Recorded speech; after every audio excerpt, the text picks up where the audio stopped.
The company responsible for this catastrophic event was Bay State Gas Company, doing business as Columbia Gas of Massachusetts.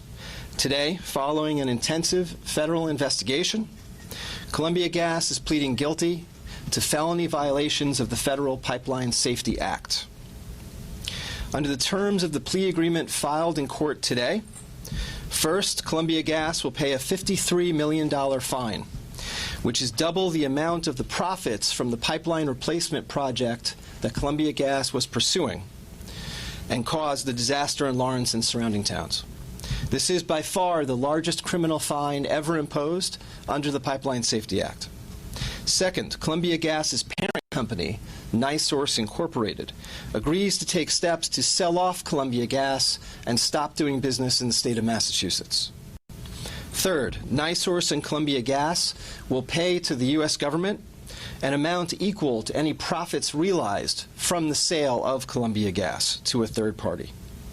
Lastly, until Columbia Gas is sold, an independent monitor chosen by the U.S. Department of Transportation will monitor the company's activities to ensure compliance with state and federal safety regulations and report to the government on a monthly basis about the company's progress in that area. Today, we also announce a deferred prosecution agreement with NiSource itself, again, the parent company that owns Columbia Gas. That agreement binds NiSource to the commitments that I just described under threat of indictment if the company fails to meet them. Moreover, Columbia Gas is not the only gas pipeline operation that NiSource owns. It also has subsidiaries in Indiana, Ohio, Pennsylvania, Maryland, Kentucky, and Virginia. In this agreement, NiSource agrees to implement at each of those facilities the recommendations made by the National Transportation Safety Board in the wake of the gas explosions here in Massachusetts. We're here because this investigation found that Columbia Gas, through a pattern of flagrant indifference in the face of extreme risks to life and property, knowingly violated minimum safety standards for starting up and shutting down gas pipelines. This was in keeping with the NTSB's own findings in a parallel investigation, which found that Columbia Gas used quote-unquote inadequate and quote-unquote deficient procedures in its pipeline project. This disaster was caused by a wholesale management failure at Columbia Gas in overseeing the South Union Street project in Lawrence, Massachusetts. First, although the company knew the severe risks posed by overpressurization of gas pipelines, it failed to maintain any centralized record keeping, including in its own pre-existing electronic mapping system for the locations of underground regulator control lines, which is the key feature here. Control lines basically monitor the pressure in a given gas pipeline. If a control line breaks, the system senses a sudden drop in gas pressure and compensates by rapidly increasing the flow of gas to that location. That can lead to sudden overpressurization and, as NiSource's own internal document said, cause a, quote, catastrophic event, unquote. Instead of reliable centralized procedures for keeping track of the location of underground control lines, Columbia Gas relied on informal communications among engineers and construction crews to ensure that no control lines were improperly cut during excavations in a given town. This is like relying on informal communications to run a nuclear reactor or land an airplane. Second, at various times, people overseeing the South Union Street project failed to ensure that construction crews had the information and guidance necessary to safely carry out their pipeline work day to day. The project extended over a 3-year period with repeated turnover in personnel working at that site.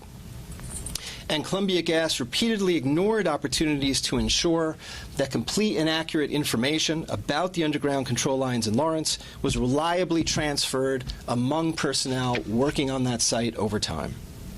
The result was the catastrophic overpressurization event in September of 2018 when a crew shut down a gas main still attached to a control line.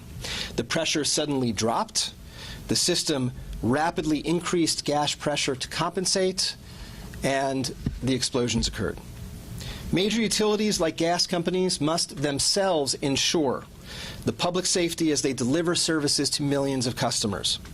Every major urban area has hundreds of miles of gas lines underneath them, and it is only the gas companies themselves that are monitoring those lines day to day. That's why there have been federal pipeline safety laws in place since at least the 1960s. In this case, we're able to use those laws to figure out precisely what happened here and hold accountable the companies that were supposed to keep the public safe while providing gas energy.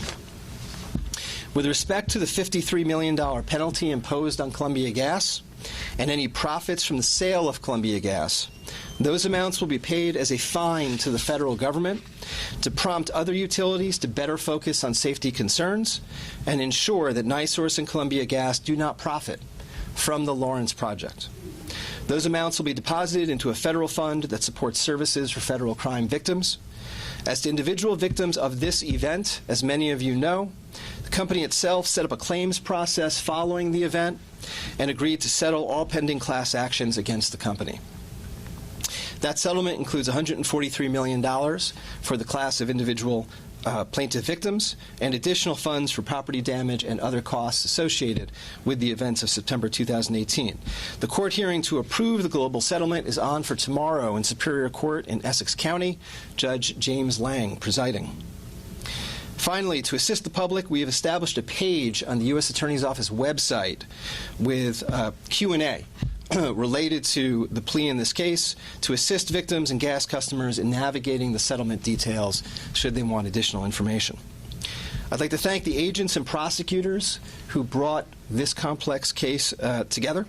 And I'd also like to thank the Massachusetts State Police, the Lawrence Fire Department, the Lawrence Police Department, and all of the other first responders who showed up that day in September 2018. If not for their efforts, the devastation and the body count would have been even worse than it already was.